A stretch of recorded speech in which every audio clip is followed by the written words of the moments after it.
Well, while I was preparing for today's talk, I came across one story about Albert Einstein, who went to go speak at a university, and he walked up to the mic and said, "I have nothing to say."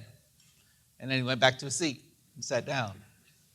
Then he came back up and he said, "When I do have something to say, I'll come back." And he came back several months later. But we have something to say.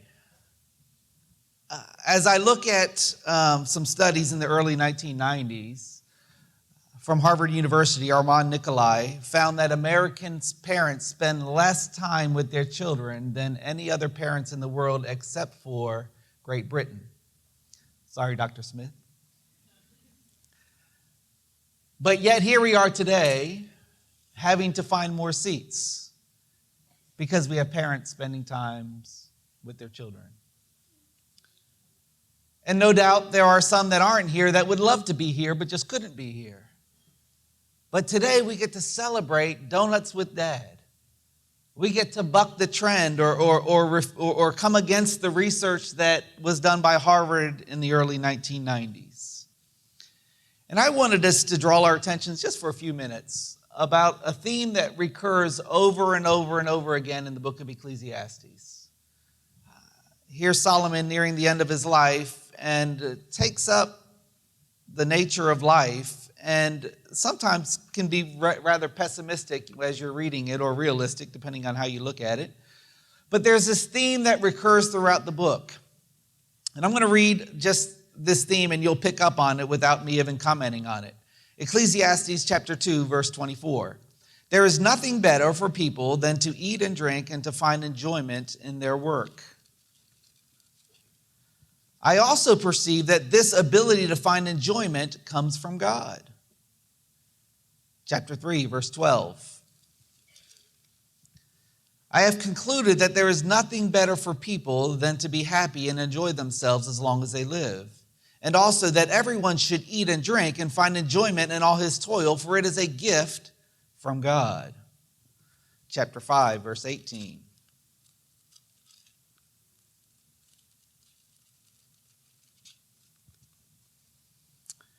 I have seen personally what is the only beneficial and appropriate course of action for people, to eat and drink and find enjoyment in all their hard work on earth during the few days of their life which God has given them, for this is their reward. Chapter 8, verse 15.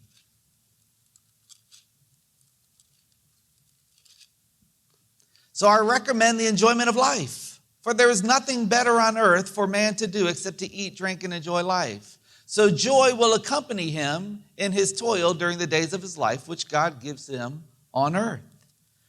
Chapter 9, you starting to see the theme? Chapter 9, verse 7. Go eat your food with joy and drink your wine with happy heart, because God has already approved your works. Let your clothes always be white, and do not spare precious ointment on your head. Enjoy life with your beloved wife during all the days of your fleeting life that God has given you on earth during all your fleeting days. For this is your reward in life and in your burdensome work on earth. Whatever you find to do with your hands, do it with all of your might. And then chapter 11, as he speaks to the younger. Rejoice, young man, while you're young, and let your heart cheer you in the days of your youth. Follow the impulses of your heart and the desires of your eyes. Right? Sounds great, but there is a caution. But know that God will judge your motives and your actions. So enjoy life, but just recognize that you'll be held accountable for your actions. So you enjoy it within the fear of God.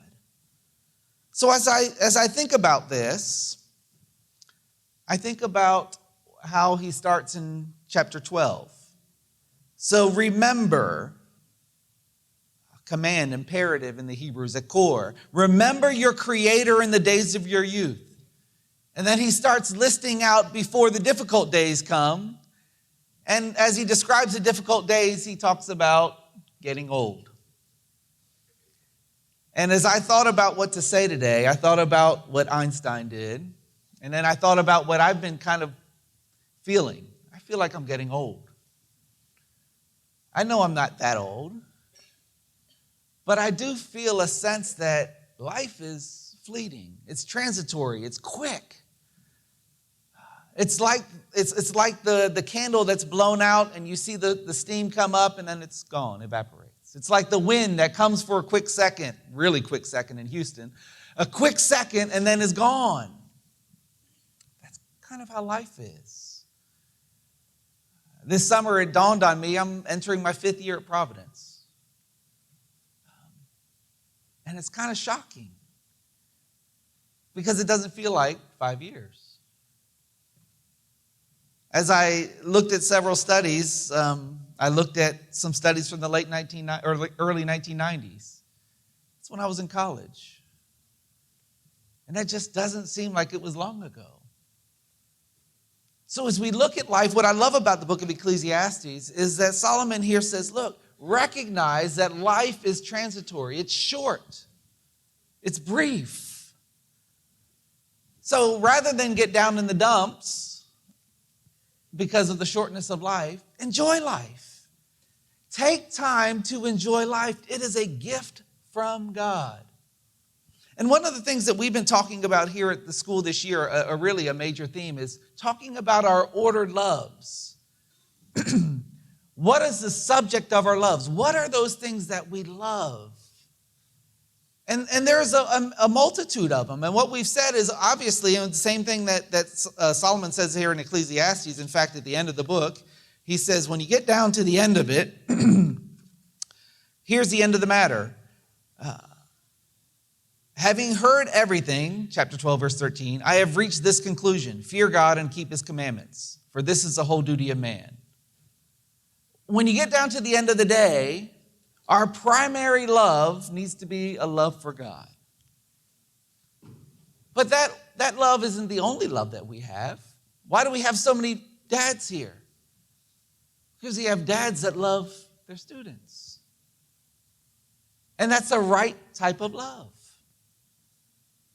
So as we think about it, we've talked about what are the subjects of our loves. So what do we love?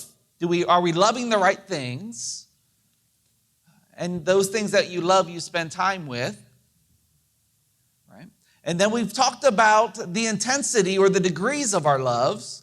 How much are we loving those things? And is the amount of which we're loving those things out of skew? And then we've talked about the motivations or the reasons why we love those things. Are we loving those things for the right reasons? So this morning, I really wanted to challenge us as students and as dads. As we think about our ordered loves, first and foremost, we must love the Lord our God. We are leaving a legacy as dads. We're leaving a legacy to our children. And our primary love always has to be a love of God. But family needs to be right under that. And what I love about the fact, again, that we had to get more chairs, is that we have a community of people that are loving their kids. In 1992, Tom Heyman wrote a book called In an Average Lifetime. This is 1992. Notice what he said. And think about, as I read these stats, think about what it might be like today. He says, in an average lifetime, the average American spends 3 years in business meetings, 13 years watching TV, $90,000 on food, consumes 109,000 pounds of food. At this time, McDonald's was the big restaurant, makes 1,811 trips to McDonald's, spends $7,000 in vending machines, eats 35,000 cookies and 1,483 pounds of candy, catches 304 colds, is involved in 6 motor vehicle accidents, is hospitalized 8 times for men and 12 times for women, and spends 24 years sleeping. The average lifetime. Now, as I read through that, I was challenged to think about, as in context of my ordered loves, what am I spending my time with? Where, if I were to track my hours, where's my love? And I know that's tricky because we have to work, and part of the reasons why we work is because we're supporting our family, all of those things. But I guess my challenge for me is where really are where are my loves? Where are the degrees of my love? And what I found startling, again, remember this is 1992, what's missing from this list? What's missing from the list is the phone. Imagine what the hours look like now of how much time is spent on your phones. On most of the phones, at least on iPhones, you can set a report that tells you your weekly time, your average time spent on your phone. It's a good thing. Students, that helps you see where your ordered loves are. Furthermore, I think this makes the point that Solomon was making. Here in 1992, this is this list. McDonald's is number one on the list. Last year, the number one fast food restaurant, Chick-fil-A. See how transitory life is? In fact, it's bad when I quote a Cowboy fan. Being a Redskin fan, it's hard when I quote a Cowboy player. But in 1972, Dwayne Thomas, who played for the Cowboys, went to the Super Bowl, and after the game, he was asked by a reporter, how does it feel to win the big one? And Dwayne Thomas said, if it's such a big game, why do they play another again next year? Championships are transitory. They're fleeting. It's great. I enjoy it. It's been a long time since I've been able to enjoy it. But it highlights the transitory nature of life. McDonald's no longer the number one. Now Chick-fil-A. Screens now on the scenes. Look at how much has changed in a short period of time. And my challenge, my parting word, is to think about that in the context of spending time with your family. In my freshman year of my high school year, my father passed away. September, first couple weeks of my freshman year. There's a lot of things I don't remember about him. There's a lot of experience I didn't have the opportunity to get with him. So enjoy life with your kids. Enjoy life with your parents, students. It's fleeting. When we consider our lives and the transitory nature of life, may this be a day that just sparks us to reconsider what we love, how much we love it, and then let's reverse those stats that say that America is the second worst country in the world for spending time with their kids. Amen?